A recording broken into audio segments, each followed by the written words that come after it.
It's got 16 legs, Malcolm Marx at the tail, and can obliterate opposition forward packs. Yes, we're talking about the Lions' driving maul. Is Crusaders number 7 Matt Todd aware just how good it can be? Too right, he is. The Lions forwards are certain to use this strategy off lineouts during the Super Rugby final against the Crusaders in Christchurch on Saturday night, and in doing so will heap pressure on Australian referee Angus Gardner to police one of the more complicated sections of the code's law book. Defending teams can be forced to concede penalties, or penalty tries, if they pull down rolling mauls or bind illegally as a countermeasure, and prior to kick-off Lions coach SW Wise de Bruin may remind Gardner of those potential outcomes if he feels his boys aren't able to gain control. None of this is news to Todd, who watched Springboks hooker Marx score 2 tries at the back of rolling mauls during the Lions' 44-26 win over the Waratahs in the semi-final in Johannesburg last weekend.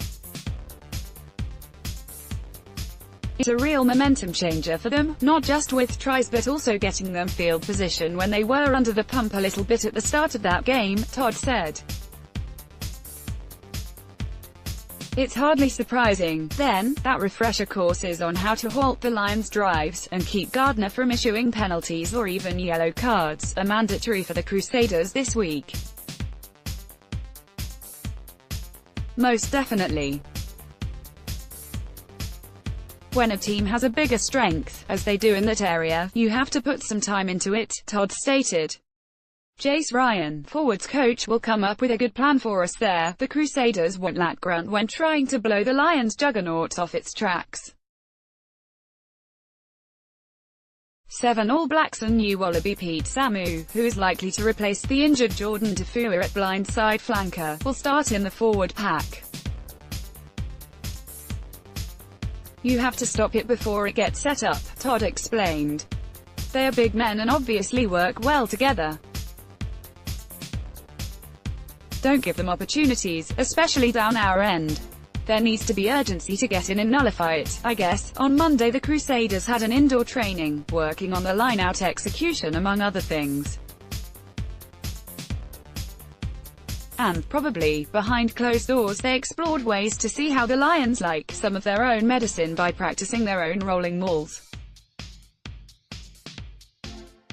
Crusaders assistant coach Brad Moore was confident second 5/8 Ryan Crotty, who copped a whack in the head and left the field in the dying minutes of the 30-12 win over the Hurricanes last weekend, would be fit to play the final.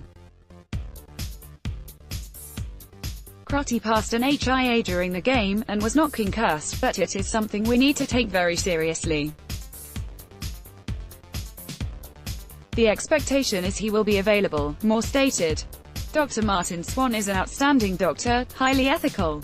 Everything is done spot on right for the player. We have utter faith he is doing the right things. Reserve tight head prop Mike Alatoa, who had to leave the field around the same time with this or back, will continue to be monitored. Tour and substitute hooker Sep Sayataga suffered broken arms and are no chance for the final.